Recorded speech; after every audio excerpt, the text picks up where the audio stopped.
Broc Glover here from Music City, Nashville, Tennessee, where we're getting ready for round 15 of the Monster Energy Supercross, but more importantly, the Dunlop Motorcycle Tires Track Walk. And with me today, I have a special guest, kind of changing it up here. We got a full privateer, Tristan Lane, who made your first main event of this season last week in New Jersey. And Tristan, please, I can't wait to hear kind of what it's like to be a privateer and come out here and try to make it in the Supercross. Yeah, it's definitely not easy, but it's satisfying. I mean, this is the premier stage. For me, this is a dream. So being here is just awesome, and I'm looking forward to it. Well, you've been out here a couple of years now, and you're getting your feet wet. Last week was your first main event of this year. You seem to be the king of finishing fifth in the LCQ. And I say that because the Dunlop crew has gotten to know yourself and actually your sponsor. Your typical sponsor is, it's not your mom and dad. It's a gentleman named, Donald, and he's just been fantastic, and he's supported you. And being from the DeLand area of Florida, yep, and also growing up, you told me, how many Daytona Supercrosses did you go to? Shoot, well, let's see, I'm 25, so I'd say about 16 years worth before I turned pro and started racing myself. I've watched every single Daytona there was before I actually raced in it, so I'm proud of that. I love Daytona. Yeah, so right now we're down on the track of the start of the Nissan Stadium. Tomorrow's schedule is very, very early. We're gonna have to battle little equipment. They're starting to wheel it off the track because you can see behind us, actually, the Riders Track Walk is much earlier, having it actually officially on Friday, yeah, because tomorrow morning the first bikes are on the track at 7 a.m. local time, which is much too early. That means the track walk would have been at 5:30 a.m. and I think not a soul would have come out and walked it. No, I agree. I think this is great. Let's get it in today. Let's have it all figured out, and then we can wake up early and ride. Yeah, early schedule. So tell me, you've told me some interesting things that when I've done the track walks, that you actually as a privateer, because you don't get to do a whole lot of the press days, that you actually watch the track walks because you want to hear the other riders, and some of them are your competitors, their perspective of what the track is, what the track's like, and just get your first view. Absolutely. I mean, honestly, I'm a student of the sport, and I think to do well, you have to be. But you guys have given me this awesome opportunity where I can watch the track that I'm going to be riding the next day, sometimes that day, and I can really see your opinions and all of your experience shine, and you can teach me, hey, this rhythm looks fast, or whatever co-guest you have. So I'm grateful that you guys put it on, and I'm even more grateful to be here doing it with you. Well, speaking of co-hosts, last week, I had Shane McElrath 2 weeks ago in Atlanta, and he's from nearby North Carolina, so that was kind of local ties.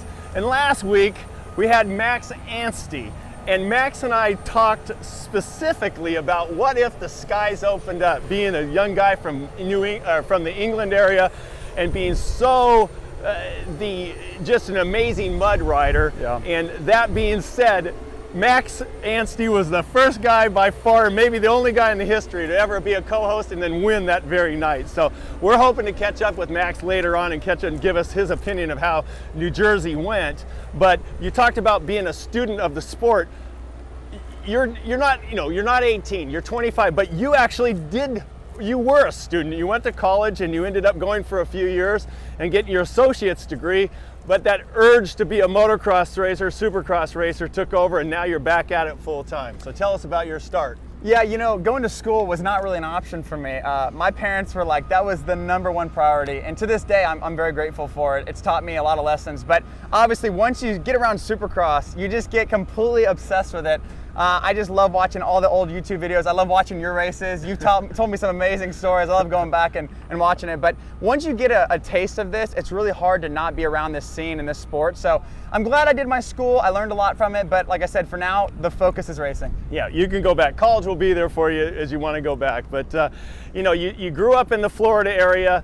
You had to have been a big fan of, and you probably, similar ages, but Adam Cincerella. He grew up really close to where you live, right? Yeah, Adam was kind of an idol to me. He was my role model. He was someone that I would watch sometimes locally, and I'd get the chance to see the guy I watch on YouTube and on TV, and I'm like, that guy lives right near me, right? So totally different area codes though, right? I'm a beginner starting out, and I'm watching this guy, but it's really cool to come full circle and see how great he's done with his career, and now to be able to line up at times with him, it's really, really neat. So yeah, he's definitely someone I've watched my whole life. Well, let's talk about this track in particular. We're standing right now in the first turn, and if most of you watching on camera, you can see we're leaning this way. not often we get to see right-hand first corner. So this is a right-hander. For years back in the olden days when I raced, we did a lot of right-hand corners. I remember Anaheim and the Seattle races were always right-hand corners. But Supercross more recently, they haven't been doing right-hand corners, but here they are. It is a little sloppy in a couple of sections, particularly the start. They didn't have the track covered. The crew worked literally 21, 22-hour days to get New Jersey taken down, all the dirt hauled out of there. They jumped on the planes, they came down here to Nashville, and they've been working tirelessly ever since then. Got the track pretty much built by Wednesday. When I was kidding the Dirtworks guys, I said, when did you get most of the track completely in? And they're like what day is it today, kind of a thing, because everything's thrown off. They did get it mostly in by Wednesday, and they covered the track. They did not really cover the starting line area and the first turn, as you can see, as it's sloppy as heck. But with the weather being what it is, I think this will be all dry out. The track will be great. We saw the same muddy conditions in Atlanta and the track turned out perfect. So I don't expect any issues at all. Derek, try to stay on your feet. We're gonna dodge a couple of these deep holes here. Unfortunately, Tristan did not bring any track walk shoes, and mine are a little suspect. That's okay. This is worth it, Broc. I will trash my shoes for this. Exactly. So coming out of this corner right here, about 300 feet, nice wide shot, right into an obstacle. Nobody rode press day, so we didn't have the luxury of watching the riders and the top riders, particularly in what combinations that they were wanting to do. But we've made a little taller knob on the inside to get up onto the table. What's your thoughts on this? It's obviously depends on in the first corner, or you're going to do it during the race is what you're running through this section. But so this right-hander, obviously, no rear brake, right? So coming into this, I think everyone is going to push wide. I think if you're able to hop onto this table, and if you could go on-off, that'd be great. Otherwise, I think the majority of the pack's going to have to do a roll and then probably a table single combination. Is that what you're thinking, Broc? Yeah, I'm thinking probably that too, just on here, especially with the 450s. There's no real knob here, if you want, Derek. There's no real lift here. They don't give it the riders any little extra lift here, but the bikes now with the EFI 4-stroke, especially the 450s, takes barely a blip of the throttle and they're off of this, no problem. So you can see right here at the bottom, the transition right here, Derek, this little mud spot. You're like, wait a minute, you've got where they've almost have to add water here, Tristan, and you look here, and then you go, wait a minute, what's that? This is where the seams of the tarps, when they had the track covered, where the water just, as it always does in a roof or whatever, it works its way between the cracks, and sure enough, it gets down in the bottom. But that'll develop a little bit of ruts in the first session or two, but after that, they'll groom it, and this track will be in great shape. And again, I can promise this section's in here, they'll be adding water, because you can see. Absolutely. I mean, it's pretty so dry. pebbly. Yeah, this is some pebbly dirt. So get some water in this thing, and away we go. So, Broc, I have a question for you. Yes, sir. So when they tarp the tracks like that, you're saying the water pools and then the transitions are just going to be left with excess water? That's why it's always going to be... Yeah, the tarps are laid over the jumps, and there's a great big tarps here, and then at the seams of where the two tarps come together, no matter what they do, eventually the water works in the cracks. I see. And yeah, so... Well, I tell you what, we've gotten lucky then. This track crew does a great job. Yeah, that's they impressive. work. These guys, I can't even imagine. After this series is over, I mean, they need a vacation, don't they? We got this race and 2 more, so 3 more races, and these guys will be sleeping for 2 weeks, because they they run a pretty lean ship, a lean crew, and they run hard pace, man. It's a tough one. Well, there's an ex-track walk alumni. What's going on, Justin? How are you, man? Another great run last week, huh? Yeah, it was all right. It didn't feel that great. Felt like it was. You know the MO. You know the MO here. You got to talk in the mic if I can get it off. It was a mud race, wasn't it? Yeah, it was a dang sure mud race, like an old school Washington mud race. Pretty much, yeah. That's where you grew up. Well, you and your brother have been on fire, man, in the heat races and qualifying. Like, what was up with the qualifying last week? I just feel like I'm getting a little bit more comfy. Like I can start kind of turning the screws a little bit. I've been riding a lot within myself, and I think it's kind of time. Well, good luck tonight, man. Or tomorrow, sorry. We're 1 day early here. So yeah, it's been fun watching the Hill brothers there, man, popping off some good times and qualifying up in the shockingly good, Absolutely. So it's been great. So Well, being a past champion of the 250 class, Justin certainly knows how to ride. There's no Yes, question. he does. And Josh, his older brother, Josh, I mean, he won the Minneapolis Supercross in the 450 on a factory Yamaha. So tons of experience. Tons of experience. Yep. Did that when he was, I think, 18 or 19 years old. Yep. Man, crazy. That's amazing. And you being a student of sport. So another rhythm section here, kind of a combination without watching the guys exactly what they're doing. On off onto that table with a single. I think you're going to see triple and probably triple out. Yeah. You know, the 450s. We're on top of the what we call the 5. It's really probably a 4, 4.5, or a 3-footer there. But hey, these 3-footers coming into sections like that, as we saw last week with Eli Tomac, that can get kind of nasty, and it caught him off guard, and unfortunately had a big crash. I'm sure the internet blew up on it. I'm getting messages from people even in Europe like, "What happened to Eli? What happened to Eli?" But he came back with a great ride in the main event, and got pulled some more points there. Now I think he's got 11-point lead over of a Webb, right? You can never be too comfortable, right, Broc? It doesn't matter how small of a single or an obstacle, it can bite you on Supercross. Yep. And speaking of Cooper checking out the track here, and you know, we're talking about you always be careful of that wounded animal kind of a deal. Last week, Max Anstey was coughing, and he had a cold. He goes, "Oh, as long as it's up in my head, I'm okay. I just don't want it to get in my lungs." Yes. And he had literally gotten sick. He thought he got it from his child, and here he is in the main event. He just has an unbelievable day, and yeah, it was fantastic to watch him do that. It was great. So I believe he made a reference that Dean even gave him some advice and said, "Hey, sometimes my best races are when I'm under the weather," right? So Dean no Wilson, kidding. his teammate. You got it. So and that Firepower Honda team is great. I mean, Reeve Konske, he's from Australia. He runs a very, very successful team down in Australia in Supercross in motocross down there. But he comes over to America, and it's like, man, now I'm playing in the big leagues. And he knew it was going to take a little while, but I think it was a dream come true, culmination of being able to win a race like that. And I spoke with him this week, and it was it was such an emotional high for the whole team there. And then so speaking of that, you're talking about emotional highs. So that team is managed by Martin Davalos. So this stadium hasn't held a Supercross since 2019. That was its first Supercross and its only Supercross that we've held here in Nashville. So with COVID hitting, unfortunately it was taken off the schedule. And then now the talk is there's going to be a brand new stadium here. The Nissan Stadium, which was built for under $300 million, just pocket change for a guy like yourself. They're going to build a $2.1 billion stadium here that's going to be domed, covered right in the parking lot next door. Wow. And I hope Supercross gets to come back to that new domed stadium here, because that would give us an option to be able to have a Supercross on the East Coast. And not have to worry about weather, and not so late in the season. Like this is round 14 as it was in 2019 when Eli Tomac won, and Martin on another Pro Circuit Kawasaki. So Kawasaki sweep come into this thing, but it would give us an option to run an East Coast stadium in a dome without having to be so late in the year. So coming through here, coming out of that 180 bull corner. We talked about the little single, gotta be careful not to get caught off, but this is just a simple dragon back, and simple in your terms.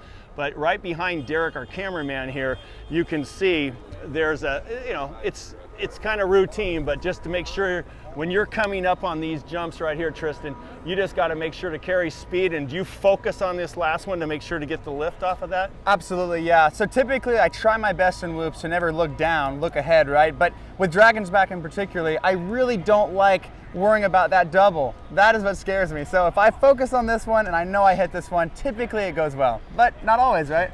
Yeah, well, we have a gentleman standing right behind us, kind of spying on you. You want to introduce your man, Donald? Come in here. Come on. So this is the guy that makes it all happen for me.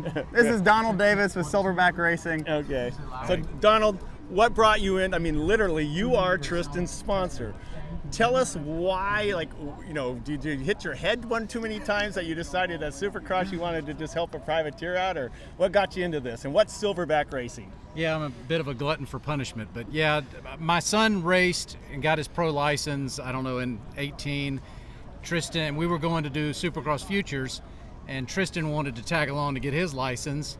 My son got injured, he's not racing anymore, and I got stuck with this kid. I don't know. It's great. I get more out of this than he does, to be honest with you. Well, I can tell you one thing.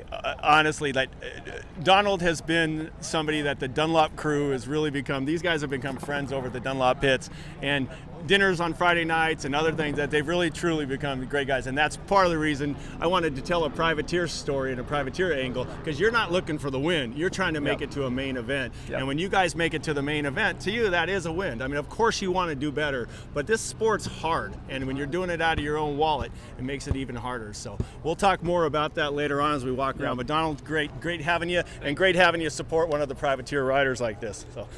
So yeah, that's so coming off of this, you want to make sure you clear this, and then this is coming into a section here that it's really pretty basic. I mean, you're talking about, as you come off of this, as long as you get a clean run there, and it is important, you start clipping this, you're going to mess yourself up. You clip that with your rear wheel, front end comes up high, load in the front, and then at that point you're in the opposite position. You want to be back on the bike or neutral. You don't want to be on the front entering the whoops. So at this point, I don't mean fortunate for the guys who don't spend their entire lives running through whoops. There's not a whole lot of whoops here. It's kind of basic, and the fact that the weather was so difficult, there was no way for them to put a really long pad of whoops in and have the track ready. Because again, we had to cancel press day. There was no way they had the track and having it covered. It rained most of all day yesterday here in Nashville. So this is, I don't mean it's the best they can do, but it is, you know, they've got 7 or 8 whoops here, and they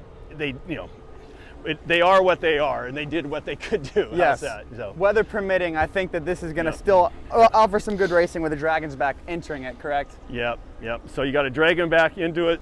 Again, make sure you don't clip that thing, okay? Yeah, absolutely. All right. Well, we want to see a good run from you now that we know the number 90. So tell us about your bike. Every week you seem to have a new set of graphics. And as a rider, you run the Gas 450. So how do you make money as a, they did increase the purse for the Supercross significantly this year.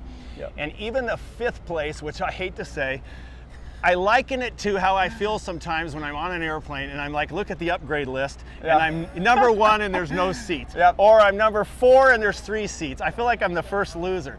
That 5th place at LCQ has got to be the most frustrating position in the entire finishing of the night in both classes. But you were telling me that 5th place in the 450 LCQ, the prize money is around $2,000 just for that, right? It is. Okay, so $2,000, and then you have some sponsorships, your clothing and other things that you make contingency money off of. And if you make the main events with Gas, how much contingency does like Gas offer for a guy like yourself? So that's a good question. I want to say for a 450 main event, it's going to be in the ballpark of $400. But like I said, at a privateer level, every single dollar helps. $400 can almost get me 2 entry fees, right? So that's going to get me to that next race, give me a chance to make some more money. The key though is having people that can help you pay to get here, right? If you're coming out of pocket for the whole thing, you're not really going to be making that much money, right? But if you're not paying for a lot of it and you're just pocketing it, it's actually not too bad. So the way I like to think about it is if I market myself correctly, I can get to these races and do my job, and then whatever I earn, I keep. Well, that's nice. And you got Donald Davis who helps take care of a lot of that for you, which is a great thing. Absolutely. So coming off of the whoops here into a complete 180-ish, almost 180. And so at that point, you come off of this bowl corner, and then we're going to head right down the starting line here through the sloppy mud. I see Shane McElrath over there. Speaking of that, I think was he 6th? Yep, he had a great showing. Oh my gosh. So he had a 6th last week. That was neat to see our guys. It's always fun for me. It's just, I feel like I have a tie to these guys after doing track walks with them. And when they have such great runs like that, that was fantastic. So, and yourself, I mean, getting in the main event was a nice feat, you know, a nice deal for you. Absolutely. So you can actually make a darn living at this as a privateer if you market yourself right. What about Riding Gear Company? Do you get bonuses for that? There's another track walk co-host right there. There you go. Nichols, there we go. Yeah, I'm lucky to have guys like FXR. That's my gear company. They're really great. They treat me well. And on top of looking cool on the weekends, they also have some contingency programs to help a guy like myself. So every bit helps, like I said. And if you do well and you perform, typically you get paid for it. So as long as I'm racing, I'm in the main event, it kind of makes it worthwhile for me. Well, good. So where do you spend most of your time? So we're coming off this corner right here, and you're dive bombing into a right-hander.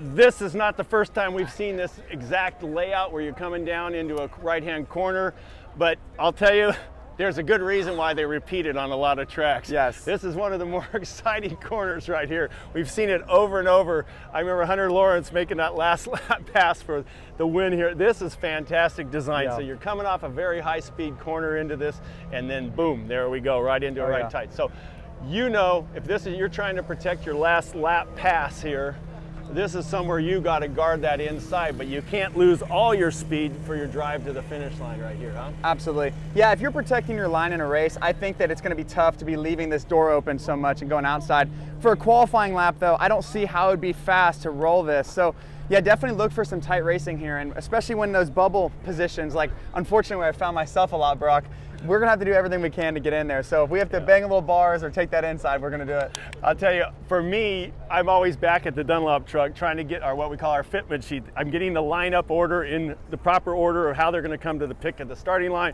For our guy Brian Fleck, he comes down on the starting line, checks everybody's tire fitment, see if anybody changed anything.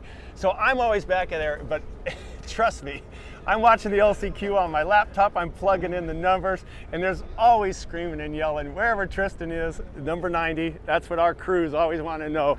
And there's some, you know, I will admit, there's a little armchair quarterbacking going on back there. Yeah. Why is he doing this? You know, what the hell, what kind of start was that? Yeah, exactly. You know, I would hope so. Yeah. I hope so. So they're all pulling for you to make the main. So this coming over the finish line here, pretty, what we call a routine basic there, team manager's tower, and off to the right, finish line, big mud bog at the bottom that we're going to try to figure out how to negotiate around without. We're going to follow your line selection, Yeah, Broc. my line choice This is here. important. Well, this isn't, how about this? I'm jumping over the tough block. I like it. Going around it. There we go. Okay. You can follow too, Derek, because I see mud shoes you don't have on. Here we go. So, over the finish line jump. Let's see here. Coming through here, yep. Round into just a basic 180. I tell you what, Broc, they did a forward. really good job. It seems like the majority of this track is quite dry. Like you said, maybe needing some water. Yeah, this is firm as can be right here. Oh yeah. They're going to be absolutely putting water on the track in a lot of different positions. So this is a little interesting setup. You don't always see coming directly out of a finish line like that, kind of mid, I want to call it internal lane where they have a triple. Yep. They don't do it for a couple of reasons. I mean, I know if something were to happen, a rider got hurt on a triple, it's harder for the medical staff to get in there. For sure. But what we've all seen in Supercross, actually the triples seem to be resting areas for you guys because they're so routine anymore that you just kind of like, oh yeah, they're 68 to 72 feet. We know them like the back of our hand. So these actually, I don't feel like it's such a big deal to have a triple on the internal lane. I know it's not what they traditionally do, but this is a nice one. You know, that side of the stadium doesn't have the greatest view. This side certainly does. Yep. And you see the big up in the stands there. We can look over there. If you get a second, Derek, you can see over there where it says Titans. Obviously the Tennessee Titans, this is their home stadium, so. Oops. Yeah. Off the triple. Clear the second one. There's a third one. And then right into a pretty, I don't want to call it simple, but you're looking at a simple on-off. And a little bit of water there. Little water, standing water. This seam didn't work too well. The most less than graceful jump. So on-off here into the corner. This to me is just a setup area. This is a simple obstacle, but it's a nice setup area. This is a place to do a pass. For sure. Again, we saw this is a similar situation we saw last week. This is where Tomac, a kind of similar corner design where Tomac ended up clipping of going off in practice, but this was also a section here where we saw a lot of passing going on that went across the starting line, where this style of corner allows somebody just on your inside shoulder to get inside of you. Oh yeah. And if they get inside of you, they kind of own you, huh? Yeah, I see this being a diving to the inside type of lane, and then it looks like this is an elevated corner, huh? Yep, absolutely. Benny Bloss, You had a great race last week, except you had to pull in for goggles. Is that right? That is correct. So thank you. Yeah, you pulled in for goggles. What were you up at? The 6th, 7th place? What you were up at? So I started 4th. I pulled my goggles, and then I think I was 6th. And I did like 3 laps, no goggles, and I was like, I can't do this because it's pouring down rain. So like, I'm just like squinting, and so pulled in at 6th, got goggles, got back out at 14th, got back to 8th. Got back to 8th. So that's a great run this year. I mean, you've been riding really well lately. That's we're looking for some more positive things for tomorrow. So you ready for it? I'm ready for it. All right, Thank Benny, you. take care, man. That's the tallest Supercross rider. He is. I think Benny, you 6'5", Benny? 6'5". 6'5", man. There's if we need a Supercross basketball team, I know who's starting center right there, baby. So Benny's one of the taller guys. He uses that for his advantage to the whoops and the other place, and he's just had a really good run this year. He's just been quietly working his way up. He started off real rough, missed the first couple of races with injury, and then he came back and he's doing well. So He really has. coming off of here, single, what's your thoughts there? You're gonna come out single and then double into this? Yeah. Yeah. I see a really big rut coming here, do you? Yeah, I do too. Yep, you can go double and then into here and hang tight. As long as this little marbly section is just gonna take a few laps to build a nice little rut here. And then the guys on the outside are gonna have some big time speed. So it's going to be it could be some battling going on here. Absolutely. Jockeying for that inside or doubling out of this from that outside. Yeah, we've seen this design here more than once, but the one that really played a role, we saw it at Daytona. Daytona is really famous for that off camber there. So there we go. So coming off of here, through here, kind of a simple on here. Yep.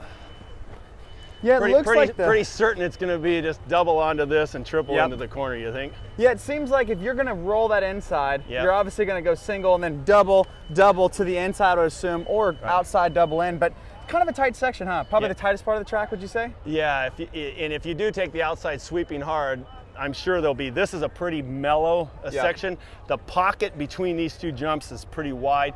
So if the guy's sweeping outside, I think they're gonna try to go triple double, which would be good. So speaking of triple double, how about that ride from that guy standing in the corner up there with his track walk cowboy boots and shorts on? There you go. The Mud King, there it is, man. Did such a great job. Justin Barcia comes off of that win. Now he's the 5th winner of the year, right? Yep. Because I think we've got Tomac's lead the roll with, I believe, 7 wins. I think Sexton's in 3rd place in the championship with 3 wins, right? I got to get my stats right. Webb's got a couple wins, but he's hanging tight. And geez, Justin pulls off a nice win. Oh yeah. Really good job there. So give Gas their 2nd 450 main event win, the brand that you ride to. So great job last week, man. That was fantastic. So. Yeah. Were you like Max Anstie praying for rain, or was it not? No. I was top 5 in practice, man. Let's go. That's gonna be a good day. Yeah, you've been having a great run. Well, good luck tonight, man. Justin's been riding so well the last 2 or 3 years, and he just signed an extension on his contract, and man, I can see why. You're talking about these guys that seem to get faster and faster as what used to be the end of your career kind of a deal. So yeah, Broc, I guess when you retired, you were how old? Yeah, 29 and change. 29. Yep. So now it seems like guys are just getting going at 29. Isn't that wild? It is crazy. So coming out of that corner, if you do the inside, you're probably going to roll a single. Then you're going to double, and you definitely want to get over this big shot over here, right, Nate Dogg? Yeah. You want to get over this big one? Yeah, so Nathan Ramsey telling it, I think for certain you don't want to be hitting that 5-footer there. So yeah, it's just, I think you're going to be launching off of this into there. So they did give us a little knob on this table if you do try to see if they see that, Derek. This is the one tabletop. We've had two other tables that have had no lip whatsoever, but this one has. And so it gives them a shot to get over the 5-footer.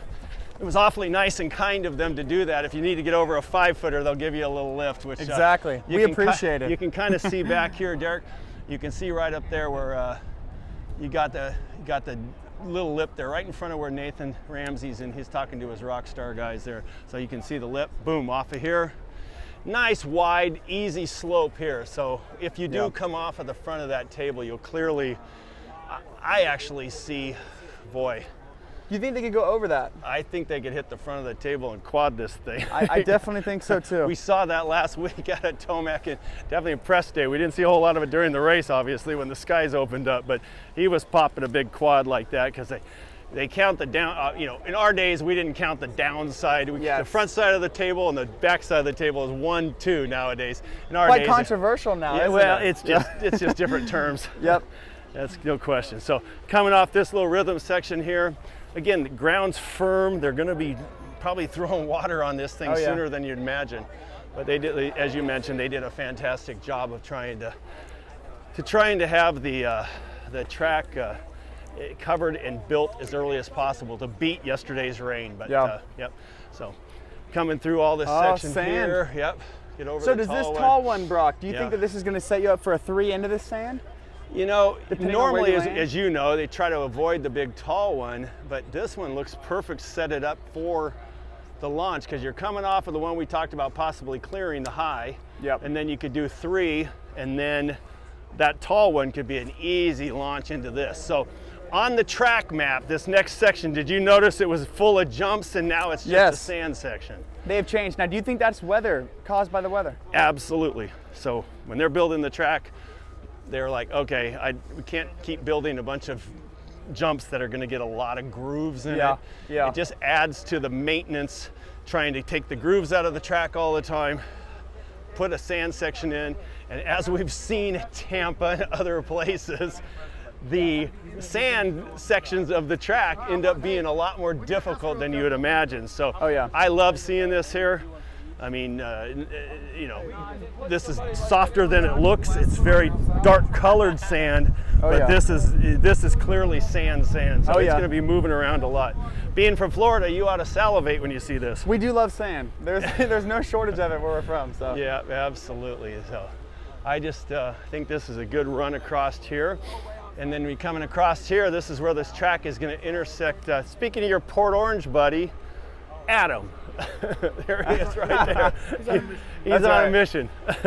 That's right. So there you go, Port Orange. There you go. Phew. So Adam Cicerelli, he was neighbor of Tristan here. So that was somebody we were talking about earlier. So track comes in here, works its way right back, and this is where it starts in the first corner where it's all over again. Absolutely. And I was looking for Max Anstey. I wanted to grab Max there because it was quite an incredible run last. I saw him earlier and I meant to grab him, but you were his good luck charm, Broc. I think he just needs to come on with you every weekend and we can ensure that he's getting a win. No, it's he was so gracious this morning again. He's just one of these really nice guys. He comes over and starts visiting with our tire guys, and they talked about the adjustments that he made to the bike. He did go down a little bit of pressure, but Max is noted for wanting to run when it gets real sloppy. He likes to take the tires down to 7-8 pounds of pressure, which is a little too far. And he mentioned the fact that the track last week was actually as sloppy and muddy as it was, and you were on that track.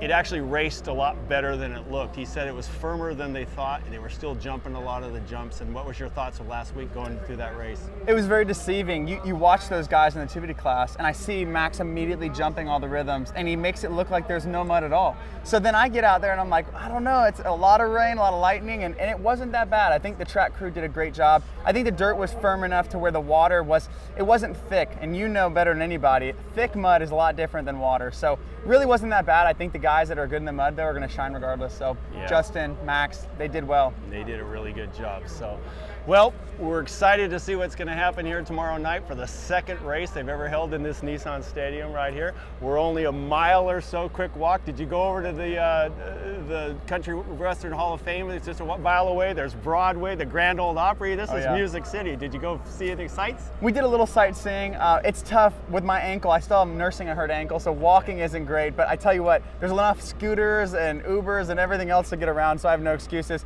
Nashville's awesome. Music City. This is a really cool venue, and I think a lot of fans are going to show up for it. Yeah, it's becoming a destination. So next year, if the Nashville race is on the schedule, you got to mark it on your calendar. Come on out here. I saw some people on the airplanes out here coming from Salt Lake City, and they're going to be in Salt Lake City too. So, but next week we're going to the Mile High city of Denver, Colorado, and it's going to be hard to breathe, and we'll see what happens. But thank you for watching the Dunlop Motorcycle Tires Track Walk. Tristan Lane, how can people follow you on Instagram, or what's your skinny there? Yep. Follow me on Instagram at TristanLane90, and feel free to contact me and follow my journey. I'll be out here chasing Supercross dreams and motocross as well. So thank you to all the fans for supporting, and tune into the race for sure. All right, we'll see you next week from Denver, Colorado.